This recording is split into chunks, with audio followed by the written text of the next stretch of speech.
बिस्मिल्लाहिर्रहमानिर्रहीम। अस्सलाम वालेकुम रहमतुल्लाहि वबरकातुहू। तहज्जुद की नमाज इश्क की नमाज है। तहज्जुद की नमाज से कौन वाकिफ नहीं है।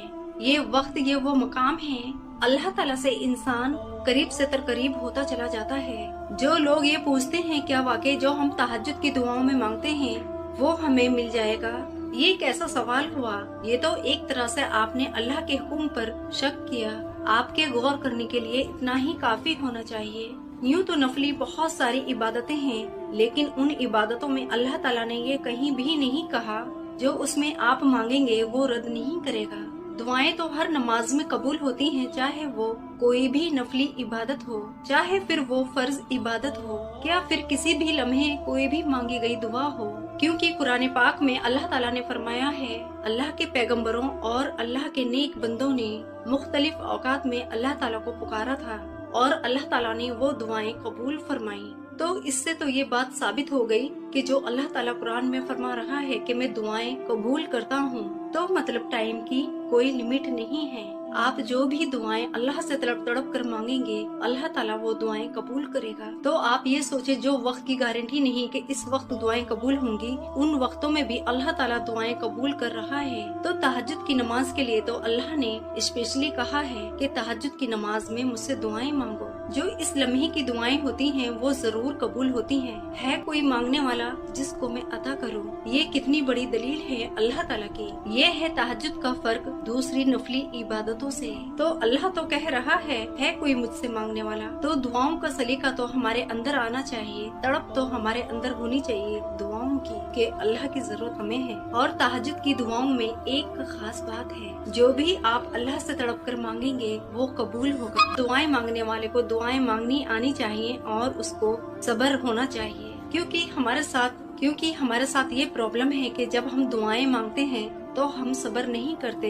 फिर ये सोचते हैं कि हमारे साथ ऐसा क्यों हो रहा है, क्योंकि हम सब्र नहीं करते। मसलन जैसे कि अब से पहले जो लोग तहज्जुद की नमाज पढ़ते हैं खुशी खुशी और कहते हैं खुशी खुशी तहज्जुद की नमाज शुरू करते हैं और रो रो कर अल्लाह से दुआएं करते हैं और अल्लाह को मनाते हैं और ये सोचते हैं जो हमने आज मांगा है वो कल ही हमें मिल जाएगा और अल्लाह ताला का फैसला फौरन ही आ जाएगा। अगर दुआ कबूल नहीं हुई अगले दिन, और अगर ऐसा हुआ और अगले दिन दुआ कबूल नहीं हुई, तो फिर ये कैसी नमाज है। ये तो तहज्जुद की नमाज कोई मौजज़ा नहीं है। और कहते हैं कि तहज्जुद की नमाज से हमें कोई रिजल्ट नहीं मिला। नाउज़ुबिल्लाह। ये हैं ये लोग वो हैं जिनको प्रॉपर नॉलेज नहीं है इस नमाज की और वक्त से पहले ही खुद से ही फैसला कर लेते हैं। इसलिए लोग मायूस और निराश घूम रहे होते हैं। हमारी तो तहज्जुद की दुआएं कबूल नहीं हो रही, तो हम क्या करें, कैसे दुआएं मांगे। मैं अपनी बात बोलूं, मैंने जैसे आज तहज्जुद में दुआ मांगी, जैसे कि मैंने आज दुआ मांगी तहज्जुद में, अगले दिन ही मेरी दुआ कबूल हो गई अल्हम्दुलिल्लाह। कितनी बार ऐसा हुआ है जो मैंने तहज्जुद की दुआओं में दुआएं मांगी तो मेरी दुआएं बहुत जल्द कबूल हुई, और कितनी बार ऐसा हुआ कि इतनी जल्दी कबूल नहीं हुई। उन दुआओं के रिजल्ट मुझे महीनों सालों में मिले। कुछ दुआएं मेरी कई साल के बाद जाकर कबूल हुई। जो अल्लाह ताला ने मुझे दुआओं की तौफीक दी थी, अल्लाह ताला ने मुझे दुआओं में ये समझा दिया। कुछ दुआओं का जो निजाम होता है ना, वो तो अल्लाह ही बेहतर जानता है कि वो हमारे हक में बेहतर है या बेहतरीन है। तो अल्लाह तो हमें बेहतर से नहीं बेहतरीन से नवाजता है। वो फौरी तौर पर कुछ दुआओं को कबूल कर लेता है और कुछ दुआओं को कई साल के बाद कबूल करता है। ये तो डिपेंड करता है आपकी दुआओं पे कि अल्लाह ने किसकी आजमाइश कैसी रखी है और किसको कब क्या अता करना है। लेकिन हमें वो ये सब बता देता है। इन सब से गुजारने के बाद दुआएं हर हाल में कबूल करता हूँ। अल्लाह ने जो कहा है उसको पूरा फरमाता है। अल्लाह जो कहता है वो पूरा फरमाता है। अल्लाह ने कहीं भी ये नहीं कहा कि मैं दुआएं कबूल नहीं करता।